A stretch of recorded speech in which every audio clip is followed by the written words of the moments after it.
ছাত্র সংগঠনের বাংলাদেশ জাতীয়তাবাদী ছাত্র দলের সর্ববৃহৎ ছাত্র সমাবেশ আজকে এবং আমাদের আজকের এই ছাত্র সমাবেশের প্রধান অতিথি বিএনপির ভারপ্রাপ্ত চেয়ারম্যান জনাব তারেক রহমান। আজকের এই ছাত্র জনতার যে ছাত্র সমাবেশ, এই ছাত্র সমাবেশ থেকে বার্তা একটি, আগামীর যে জাতীয় সংসদ নির্বাচন, সেই নির্বাচনে গণতান্ত্রিক পদ্ধতিতে বাংলাদেশ জাতীয়তাবাদী ছাত্র দল বাংলাদেশের ছাত্র জনতাকে সাথে নিয়ে ঐক্যবদ্ধভাবে এদেশের মানুষের ভোটাধিকার ফিরিয়ে আনবে এবং বাংলাদেশের গণতান্ত্রিক সরকার প্রতিষ্ঠায় বাংলাদেশ জাতীয়তাবাদী ছাত্র দল একসঙ্গে কাজ করবে ইনশাল্লাহ। বিআরের বিষয়ে আসলে বিএনপি বাদে বাকি সকল সংগঠন একসাথে হচ্ছে বিষয়টা সঠিক নয়। বিএনপির সাথে অনেক রাজনৈতিক সংগঠন একমত পোষণ করেছে বাংলাদেশের প্রেক্ষাপটে পিআর পদ্ধতিটা আসলে প্রযোজ্য না। আপনারা জানেন ইতালিতে পিআর পদ্ধতি অ্যাপ্লাই করা হয়েছিল, যেখানে 20 বছরে 21 বার প্রধানমন্ত্রী পরিবর্তন হয়েছিল ইতালিতে।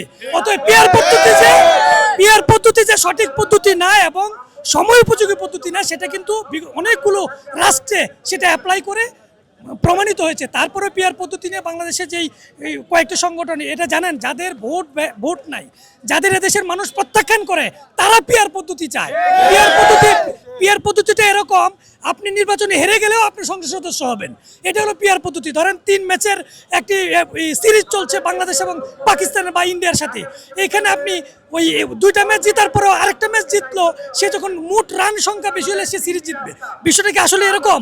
তাহলে তো পরীক্ষায় যারা এসএসসি পরীক্ষা, এইচএসসি পরীক্ষা দেয়, তাহলে কি টোটাল সংখ্যার উপর আপনি নির্ধারণ করবেন? মনে করেন 10 বিষয়ে আমি পরীক্ষা দিয়েছি, আমি 9 বিষয় ফেল করেছি, কিন্তু টোটাল মার্ক আমার 10 বিষয়ের ওই 33 করে পাস হচ্ছে, তাহলে কি আমাকে পাস দিবে? অতএব দিবে না। অতএব পিআর পদ্ধতিটা সঠিক পদ্ধতি না। তারপরেও সংস্কার কমিশন এটা নিয়ে কাজ করছে, বিএনপিও সেটা নিয়ে কাজ করছে। বিএনপি যে কোনো নতুন সিস্টেমকে স্বাগত জানায়, কিন্তু এই নতুন সিস্টেমের মাধ্যমে যদি বিএনপিকে দমানো বা বিএনপির বিরুদ্ধে অপতৎপরতা এবং ষড়যন্ত্র করার চেষ্টা করা হয়, সেটা বাংলাদেশ জাতীয়তাবাদী ছাত্র দল তথা বিএনপির অঙ্গ সংগঠন রুখে দেবে ইনশাল্লাহ। বিএনপির একটি মাত্র সংগঠন ছাত্র সংগঠন বাংলাদেশ জাতীয়তাবাদী ছাত্র দল, বিএনপির আরও অঙ্গ সহযোগী সংগঠন অনেকগুলো রয়েছে। আজকে শুধু আমাদের ছাত্র দলের একটা ছাত্র সমাবেশ, এনসিপি তো একটা পূর্ণাঙ্গ দল। আপনাদের কথা অনুযায়ী বিএনপি যদি আজকে সমাবেশ দিত, ঢাকা শহরে জায়গা হইতো না। সো এনসিপির সাথে আমরা কোনো তুলনা করছি না, বরং আমরা পূর্ব নির্ধারিত অনুমোদিত জায়গা শহীদ মিনার, যেটা তাদের অনুরোধের কারণে তারা নতুন সংগঠন রাজনীতি করবে, আমরা বরং উদার মন মানসিকতার পরিচয় দিয়ে তাদের জন্য ওই স্থানটা ত্যাগ করে আমরা শাহবাগে অবস্থান করেছি আজকে।